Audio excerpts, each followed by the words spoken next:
Topic: The Clockmaker's Secret. Part 1. The First Turn of the Gear, 1200 words. Elias's journey began with the discovery of the hidden compartment inside his grandfather's clock. What at first seemed like a mere curiosity turned into the key to something far more intricate. The map he found pointed to an underground chamber beneath the old estate, one that had been sealed away for decades. With no other leads, Elias and his trusted friend, historian Adelaide Bennett, set off to explore the chamber. The chamber was a cavernous room lined with intricate machinery, an ancient clockwork device unlike anything Elias had seen before. A plaque beneath the machine read, "For the preservation of truth in all its forms." The chronovarita's machine sat in the center of the room, its brass gears and delicate mechanisms seeming to hum with latent power. The discovery was only the beginning. Adelaide, always the skeptic, wasn't immediately convinced of the machine's true purpose. But when Elias showed her the key, a gear-shaped device hidden within the clock, she began to understand the implications. Chronovarita's wasn't just a machine. It was capable of preserving history in ways that could not only capture the past but also manipulate it. Together, they delved deeper into the device's origins. The Covenant, a secret society of intellectuals, scholars, and politicians, had built the machine centuries ago. Their goal was to ensure that history was preserved accurately. However, as they uncovered more about the Covenant, they realized that the machine had been corrupted, turned into a tool to control and reshape history. As they pieced together the machine's purpose, they also began to uncover disturbing truths about their own family's involvement in the Covenant.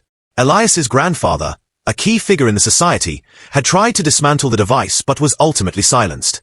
Now, it was up to Elias and Adelaide to uncover the full extent of what had been hidden for so long. Part 2. Echoes from the Cogs, 2000 words. Elias and Adelaide's investigation into the machine intensified.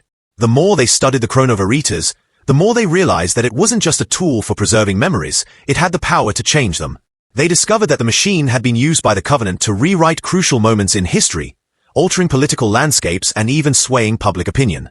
The first memory capsule they accessed contained a meeting between several founding members of the Covenant, discussing the potential consequences of their actions.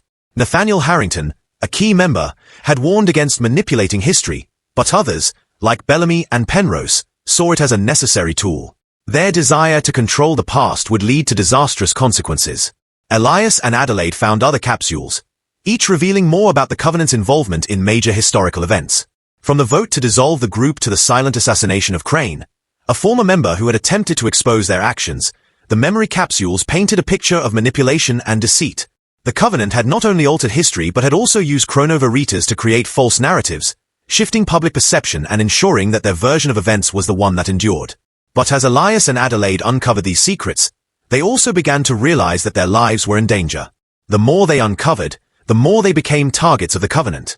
In one chilling moment, as they accessed a final memory capsule, the face of Crane appeared on the screen.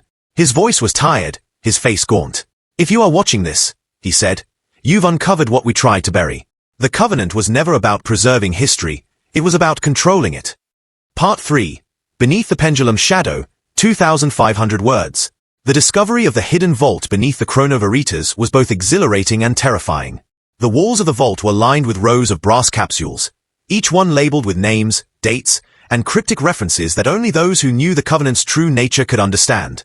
Adelaide's hands trembled as she sorted through them, knowing each capsule held memories, some lost to history, others carefully concealed to protect the lies that had shaped the world.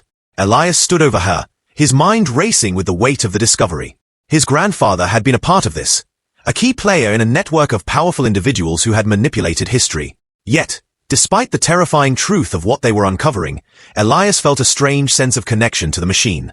It was as if it was speaking to him, urging him to continue.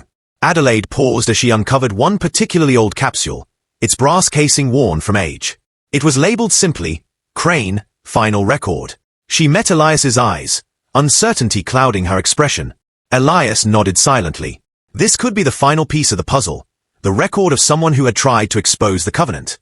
They set the capsule into the chronovarita's, and a recording flickered to life. The face of a man, thin and weathered by age, appeared on the screen. His eyes were tired, but there was a fire in his gaze, an undeniable resolve. "If you are watching this," Crane began, his voice rough, "you've uncovered what we tried to forget. The Covenant began with noble intent. We wanted to preserve the truth, not just facts, but the feeling of an era. We succeeded, and that was the problem." He paused, leaning closer to the camera. We learn too late. Memories shape belief. Belief shapes behavior. We didn't just preserve the past. We rewrote it. And those who saw what we could do wanted control. Crane's face contorted with anger. I wanted to dismantle it. I tried. But Bellamy, Elwood, Harrington, none of them cared about the truth. They only wanted power. They saw what the machine could do and used it to change the world as they saw fit. Elias leaned forward, riveted. This was the moment he had been waiting for. His grandfather had been trying to stop the Covenant all along, trying to dismantle the machine before it could corrupt history further. Crane continued, his voice strained. The machine is still running, even now.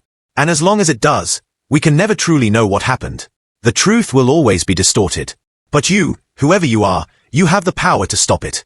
The recording ended, leaving an ominous silence. Adelaide broke it first, her voice low and uncertain. Crane, he was trying to save us. Elias. But Elias was lost in thought. If Crane's final words were true, then the chronoveritas had been more than a tool. It had been a weapon. And it wasn't just about preserving the past. It was about controlling how the future was shaped. The realization hit hard, but the consequences were even more terrifying. Chronoveritas had the power to change not only history but the very fabric of society. Public opinion, political movements, wars, alliances, they had all been shaped by the machine. No one could have ever known how deep the manipulation ran. Suddenly, the atmosphere in the room grew tense. The vault had been disturbed. A distant rumble echoed through the chamber, followed by the heavy footfalls of men approaching. Elias turned to Adelaide, eyes wide with realization. They weren't alone. We have to get out of here, now, Elias whispered urgently, grabbing her by the arm. Before they could move, the door to the vault exploded open, and a group of armed men stormed in. Their leader, a tall man with silver hair and a deep scar running down his cheek, stepped forward, his eyes locked on Elias. I hoped we'd intercepted you earlier, he said coldly, his voice calm but dangerous. Elias froze. Who are you? The man smiled darkly. Someone who understands the weight of truth. My name is Jasper Locke. My grandfather was Bellamy. Adelaide's face paled. You're one of them. I'm what's left of them, Locke replied. And I will not allow you to undo everything we've worked for. Locke's men advanced, weapons drawn. But Elias, with his quick thinking, managed to activate a failsafe in the chronoveritas. A hidden compartment opened in the wall, ejecting the memory capsules and causing the machinery to malfunction. In the chaos, Elias grabbed a small case containing the most critical capsules, stuffing them into his bag. Run! Elias shouted, pulling Adelaide with him as they darted toward a hidden passageway. The walls of the vault shook violently as the Covenant's men moved to seize them. The sound of battle filled the air, but Elias and Adelaide were already slipping away, deep into the darkness of the underground tunnels. The chase led them through a labyrinth of old service passages, past rusted pipes and forgotten doors. They emerged into the rainy night, soaked but alive. Still, Elias knew that the battle wasn't over. The truth was now in their hands, but the Covenant would not let it be exposed easily. Part 4. The Covenant's Rift, 2,800 words. Elias and Adelaide managed to escape, but the danger was far from over. As they fled into the night, they realized that the Covenant had eyes everywhere. Their escape was only temporary. The deeper they dug into the truth, the more they understood just how much power the Covenant wielded, and how far they would go to protect their secrets. Back in the safety of Adelaide's bookstore, Elias tried to collect his thoughts. The capsules they had retrieved contained damning evidence, Crane's confession, but also secrets about other powerful figures in the Covenant. But the truth was dangerous, and if the wrong people got hold of it, the consequences would be catastrophic. They couldn't risk being caught again. They had to get the information out to the world before the Covenant silenced them for good. As Elias set up a secure computer terminal to begin the process of uploading the capsules, Adelaide's phone buzzed. She glanced at the screen and went pale. It's Locke, she said. He's found us. The message on the screen was simple. You think you've won, but the world doesn't want truth. They want comfort. And I will give it to them. Elias slammed his fist against the table. We can't let him win. We have to get this out. People need to know the truth, even if they don't want to hear it. They began uploading the memory capsules to a secure server, encrypting the files to ensure they couldn't be traced back to them. As they worked, the tension in the room grew. The Covenant was relentless, and they knew they had little time before Locke's men would come for them. It wasn't long before another message appeared on the screen. It was a video. Locke's face flickered to life, his eyes dark and filled with menace. You think you've won, he said, his voice cold. But people don't want truth. They want comfort. They want stability. I will provide that. You'll be remembered as traitors, Elias. And you'll die knowing no one will ever believe you. The screen flickered, static filling the room. But then, a new face appeared. A woman, confident and resolute. My name is Myra Elwood, she said. My grandmother helped build a machine, and I can help you finish what you started.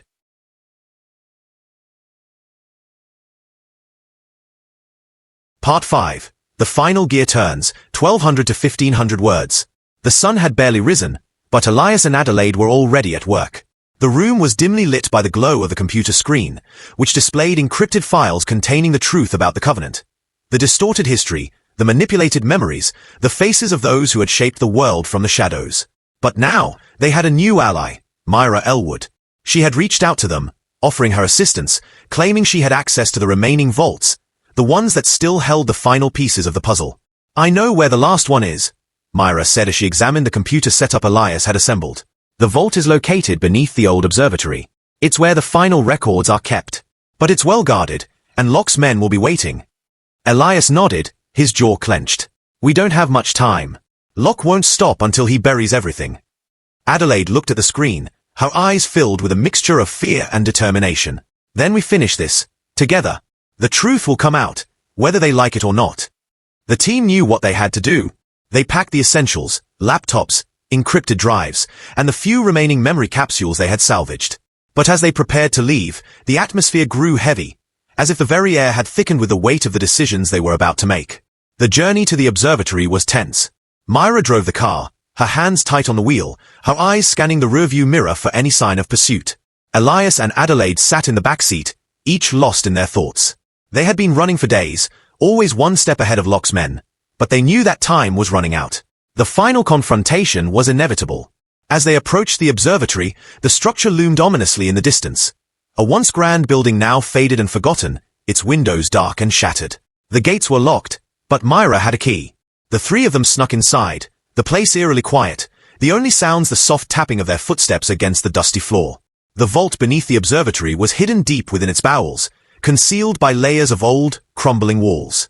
Myra led the way, her knowledge of the building's layout proving invaluable. But as they reached the final chamber, a sense of dread settled in. They weren't alone. Locke's men had beaten them there. A heavy silence fell over the room as the team moved to a standstill, realizing they had been cornered. In the shadows, Locke appeared, his cold eyes watching them from across the room. His voice echoed off the walls, low and menacing. You're too late, Locke said, his tone a mixture of triumph and contempt. The Covenant will never fall. The world needs order, Elias. You can't change that. Adelaide stepped forward, her voice steady but filled with conviction. We're not trying to change the world, Locke. We're just trying to give people the truth. They deserve to know what's been hidden from them for so long. Locke's expression hardened. Truth? People can't handle the truth. It's chaos, Elias. Absolute chaos. Do you really want to unleash that? Elias met Locke's gaze, his voice cold. You've already unleashed it. We're just trying to stop it. With a sharp motion, Locke signaled for his men to move. A firefight broke out in the dimly lit chamber. Myra ducked behind a large pillar, pulling out a small device from her pocket. She activated it, sending a signal to the encrypted drives they had uploaded earlier. The final memory capsule began to download. As the gunfire echoed around them, Elias and Adelaide fought their way toward the vault, but the tension was thick in the air, and each step felt like a final push toward an uncertain end. Elias reached the vault door, slamming his fist against the panel to open it. Inside, the last of the Covenant's secrets lay waiting. Locke's voice rang out from behind them, growing louder. You think you can just walk away with the truth? You're fools. You've underestimated me, Elias. Just as Elias grabbed the final capsule, a shot rang out. Myra, who had been on the move to provide cover, was struck. She collapsed to the ground with a gasp. Elias' heart sank. Myra. Adelaide rushed to her side. She's still breathing, she shouted, but there was no time for hesitation. Locke's men were closing in. Elias stood tall, clutching the final capsule. It ends now, Locke. Locke's eyes narrowed, a bitter smile twisting on his lips. You think you can stop me? The ground beneath them began to shake. A low rumble grew louder, and the building's structure began to tremble. The final gear of the chronovaritas was turning, and the machine, the very device that had manipulated history, was coming to life one last time. In a split second, Elias knew what he had to do. With the capsule in hand, he activated the failsafe. The chronovaretors roared to life, and the vault doors slammed shut behind them, sealing off Locke and his men. Myra, still weak, struggled to her feet. It's done. The truth is out there now. As the building continued to shake, Elias took a deep breath. The battle had been long, but they had won. They had exposed the Covenant, and the world would know what had been hidden from them for decades. Outside, the sky had begun to clear. The storm had passed. Elias and Adelaide stood in the rain, exhausted but triumphant. Myra, though injured, was still alive, her eyes filled with determination. "This is just the beginning," Myra said softly, looking up at the sky. Elias nodded. "The world won't be the same. But at least we know it'll be a world built on truth." The three of them walked away from the ruins of the observatory, their future uncertain but their hearts lighter. They had uncovered the secrets that had shaped the world, secrets that no one could ever hide again. The end.